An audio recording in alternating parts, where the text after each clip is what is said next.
Shalom para pendengar sekalian, senang sekali saya Pendeta Rubin Adi Abraham bisa menjumpai Anda lagi dalam program ini. Hari ini saya akan menyampaikan firman Tuhan dengan judul 4 model pengikut Kristus. Yohanes pasal 12 ayat 1-8 berkata demikian, Yesus diurapi di Betania. 6 hari sebelum Paskah, Yesus datang ke Betania, tempat tinggal Lazarus yang dibangkitkan Yesus dari antara orang mati. Di situ diadakan perjamuan untuk dia dan Marta melayani, sedang salah seorang yang turut makan dengan Yesus adalah Lazarus.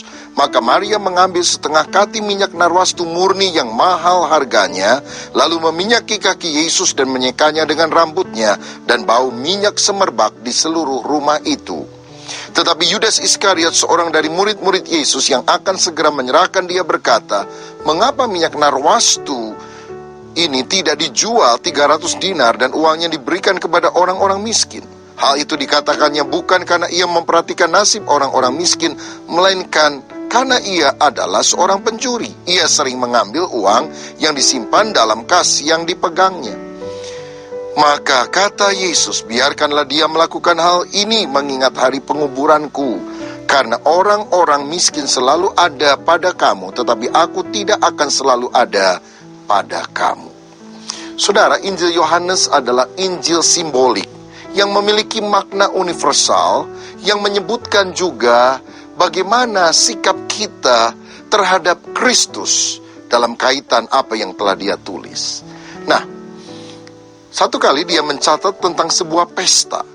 Dan pesta ini adalah pesta yang diadakan bagi Tuhan Yesus, dan ada 4 nama yang menunjukkan 4 sikap berbeda terhadap Kristus di dalam pesta tersebut.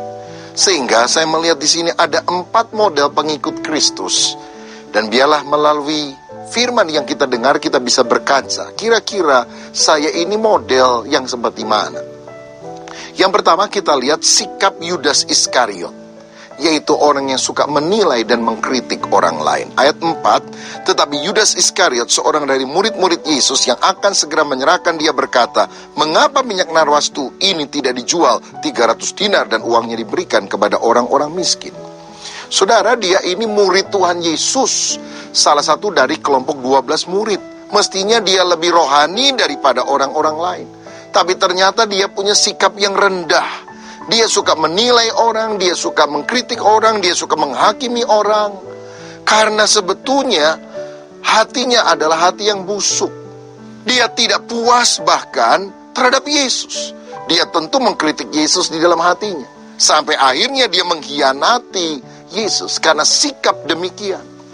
Saudara, pada masa kini ada banyak orang Kristen yang rajin ke gereja, ikut Tuhan, tapi ternyata hidupnya tidak pernah jadi berkat. Karena apa? Selalu lihat negatifnya orang lain, salahnya orang lain. Suka mengkritik sana sini, kalau ngomongin orang paling pintar, kalau gosipin orang paling jago, padahal hidupnya belum tentu lebih pintar, lebih hebat, lebih baik dari orang yang dikritiknya.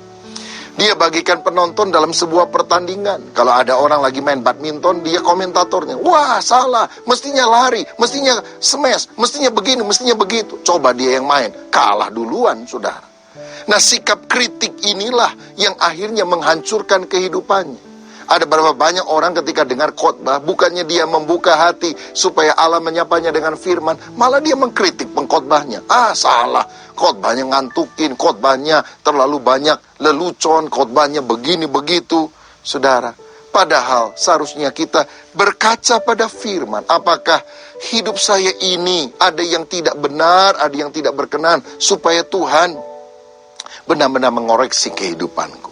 Saudara sekalian, karena itu mari kita menghindarkan diri dari sikap pertama, yaitu sikap suka mengkritik, suka menyalahkan orang lain. Saya ingat ada hamba Tuhan namanya D.L. Moody. Dia adalah seorang pengkhotbah luar biasa.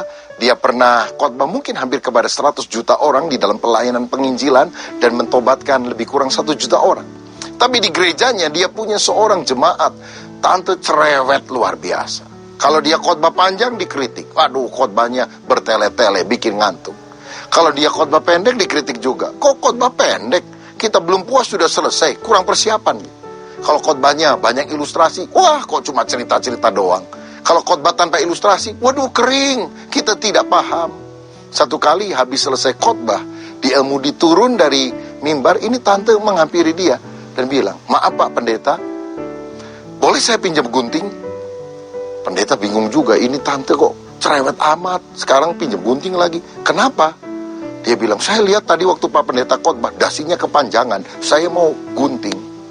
Dia berkata, "Ini Bu, kebetulan ada gunting, silakan gunting dasi saya, tapi setelah itu saya mau juga gunting ibu punya ya." "Apanya Pak? Apa rambut saya kepanjangan?" "Bukan, lidah ibu yang terlalu panjang." Saudara, untunglah akhirnya orang ini bertobat karena dia menyadari kesalahannya. Hindarkan sikap penuh dengan kritik, membenarkan diri seperti Yudas Iskariot. Sikap kedua saya perhatikan adalah sikap Lazarus. Dikatakan salah seorang yang turut makan dengan Yesus adalah Lazarus. Lazarus adalah model murid Yesus yang cari berkat. Pada waktu itu kalau orang makan duduk setengah berbaring, santai, pasif. Dia tidak melayani Yesus, dia tidak melakukan apapun, hanya menikmati saja berkat-berkat yang ada. Yang penting saya makan. Saudara, ini gambaran orang Kristen hiasan yang banyak di gereja. Datang, nyanyi sedikit, dengar khotbah sedikit, kolekte sedikit, lalu pulang. Kalau disuruh pelayanan nggak pernah mau. Ada kontribusi lebih jauh, oh dia keberatan. Ini orang rupanya punya karunia ke-10. Hanya datang, duduk, dan bikin rusak bangku gereja. Nggak pernah mau aktif terlibat di dalam hal-hal rohani lebih jauh, saudara. Ke gereja hanya cari enak, ke gereja hanya cari berkat, nggak mau susah. Nah, ini kadang-kadang kita lihat ada orang Kristen model Kristen merpati. Merpati itu kalau lihat jagung banyak, dia datang makan jagung. Ada juga Kristen pedati, didorong-dorong baru maju. Kalau nggak ada yang dorong, nggak mau maju. Tapi Tuhan ingin kita jangan jadi Kristen merpati atau pedati. Jadilah Kristen sejati yang sungguh-sungguh hidup, mempersembahkan diri untuk kemuliaan Yesus. Datang ke gereja bukan hanya cari berkat, tapi datang ke gereja untuk menyukakan Tuhan. Karena pusat daripada ibadah kita bukan diri kita. Ada banyak orang kalau ke gereja bilang, "Wah, pujiannya kurang angkat. Khotbahnya kurang menggigit." Saudara, pada dia tidak punya kontribusi untuk membangun kerajaan Allah. Jangan jadi Kristen hiasan yang gak mau susah, gak mau berkhotbah. Sebab orang sedemikian tidak akan pernah maju di dalam Tuhan. Motivasi kita beribadah bukan untuk menyukakan hati kita, tapi menyenangkan hati Tuhan. Saudara, kalau engkau datang ke gereja, motivasinya, saya ingin dapat berkat, saya ingin disenangkan oleh Tuhan, maka engkau akan kecewa. Tapi kalau saudara datang, aku ingin memberkati Tuhan dengan pujian, dengan penyembahan, dengan kerelaan mendengarkan firman dan mentaatinya, dengan memberi persembahan yang terbaik untuk Tuhan. Pada waktu engkau datang untuk menjadi berkat, berkat Allah akan mengalir luar biasa dalam hidup saudara. Sikap yang ketiga adalah sikap dari Marta. Marta adalah tipe murid Kristus yang sibuk bekerja. Ayat 2 dikatakan demikian. Di situ diadakan perjamuan untuk dia dan Marta melayani, sedang salah seorang yang turut makan dengan Yesus adalah Lazarus. Marta adalah orang yang punya tipe suka melayani, suka bekerja. Wah, ini sesuatu teladan yang bagus. Di banyak tempat dibutuhkan orang-orang yang semacam ini, dicari, yaitu orang yang suka melayani, suka melakukan yang terbaik untuk Tuhan. Hanya sayang, ada 2 godaan yang menjebak orang-orang seperti Marta. Yang pertama, dia melayani pekerjaan Tuhan lebih daripada melayani Tuhan. Saudara tahu, pada waktu itu Yesus datang ke Betania untuk persiapan di dalam rangka menjelang kematiannya. Dan tentu Yesus ingin mendapatkan teman supaya dia bisa berbagi, curhat. Tapi ternyata Martanya sibuk sana-sini mempersiapkan makanan-makanan yang terbaik bagi Yesus dan murid-muridnya. Saudara, sehingga dia lupa bahwa yang kita harus layani terutama adalah Yesus sendiri. Jangan memprioritaskan melayani pekerjaan Tuhan sampai lupa melayani Tuhan. Pribadinya selalu lebih penting daripada pekerjaannya. Saya kadang lihat ada orang yang begitu sibuk di dalam gereja, tapi dia tidak sungguh-sungguh kusuk untuk datang kepada Tuhan. Bahkan di ibadah itu saya perhatikan kalau ada orang kebaktian, selalu aja ada orang yang tidak bisa tahan untuk berdiri, saudara sekalian. Dia ke WC, berdiri lagi, nanti dia lihat kiri kanan, dan sebagainya. Nggak bisa tahan lama di dalam, nggak tahu apa yang diurusnya. Ini adalah tipe orang seperti Marta. Saudara, godaan yang kedua adalah, walaupun dia melayani sesuatu yang tampaknya baik, tapi ternyata dia mengomel bila orang lain tidak melakukan seperti dirinya.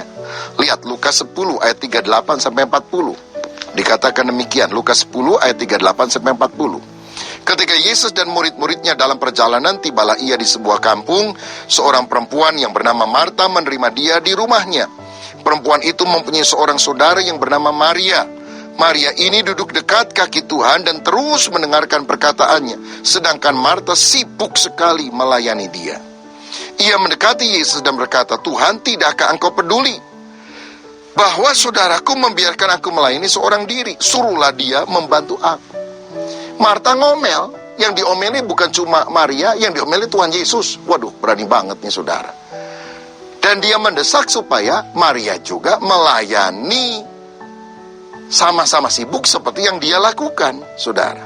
Rupanya dia ini adalah orang yang melayani, tapi butuh penghargaan, butuh pujian, butuh orang melihat dan berkata, "Wah, hebat sekali kamu." Saudara, mari di dalam pelayanan kita memiliki motivasi yang tulus, ikhlas. Bukan hanya bekerja keras, melakukan sesuatu yang tampaknya hebat di mata manusia, tapi motivasi kita memang melakukannya untuk kemuliaan Yesus. Walaupun orang tidak memuji, orang tidak memperhatikan. Dan jangan lupa, kita tetap harus mengutamakan melayani pribadi Yesus lebih daripada pekerjaannya. Yang terakhir adalah sikap Maria. Ayat 3 dikatakan, dari Yohanes 12 tadi, maka Maria mengambil setengah kati minyak narwastu murni yang mahal harganya, lalu meminyaki kaki Yesus dan menyekanya dengan rambutnya, dan bau minyak semerbak di seluruh rumah itu. Sikap yang keempat adalah sikap Maria. Dan Maria punya sikap mengasihi Yesus. Saudara, dan apa wujudnya dia mengasihi Yesus? Dia mengurapi Yesus dengan minyak narwastu murni yang mahal harganya. Ini sebetulnya adalah perbuatan yang memalukan. Rasanya terlalu berlebih-lebihan. Anak muda zaman sekarang bilang, terlalu lebay katanya. Karena dia seorang wanita, dan tidak pantas rasanya dia melakukan itu kepada seorang pria. Tapi dia tidak peduli dengan omongan orang. Dia mencurahkan minyak narwastu murni yang mahal harganya. Dan kemudian dia menyeka kaki Yesus dan mengusap dengan rambutnya. Dia tidak peduli dengan kata orang. Dia ingin menyatakan kasih kepada Yesus. Bukan hanya dari kata-kata, bukan hanya dari perasaan, tetapi dari perbuatan, saudara sekalian. Kasih yang dinyatakan di dalam tindakan. Dan hebatnya, ini lebih dari ketaatan. Kalau ketaatan itu Tuhan memerintahkan, Tuhan meminta kita melakukan. Tuhan tidak pernah memerintahkan Maria ataupun orang lain untuk meminyaki kaki Yesus. Tapi dia mengambil inisiatif sendiri. Dan inisiatif itu didorong oleh kasih. Oh, betapa dahsyat dan luar biasanya orang yang melakukan hal ini. Minyak itu 300 dinar harganya. Itu upah orang kerja kira-kira 1 tahun. Gaji 1 tahun semua diberikan bagi Yesus. Ini pemborosan yang berkenan kepada Tuhan. Memang dia dikritik oleh Yudas Iskariot. Ngapain kasih begitu, boros-boros? Mendingan kasih orang miskin. Padahal motivasi Yudas itu, dia itu suka ngambil uang dari kasnya.